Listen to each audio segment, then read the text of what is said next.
తమిళనాడు రాజకీయాల్లో కీలక పరిణామం. MDMK chief Vaiko CM Vijay ను కలిశారు. దీంతో టీవీకే ప్రభుత్వానికి ఎండీఎంకే మద్దతిస్తుందనే ప్రచారం జోరందుకుంది.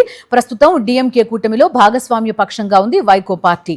ఈ కూటమి నుంచి బయటకు వచ్చి టీవీకే సర్కార్కు సపోర్ట్ చేయనున్నట్టుగా సమాచారం. ఈ నెల 22న దీనిపై ప్రకటన వస్తుందని వార్తలు వినిపిస్తున్నాయి. డీఎంకే మిత్రపక్షాలైన కాంగ్రెస్, వామపక్షాలు, వీసీకే, ఐయుఎంఎల్ ఇప్పటికే విజయ్ ప్రభుత్వానికి మద్దతిచ్చాయి.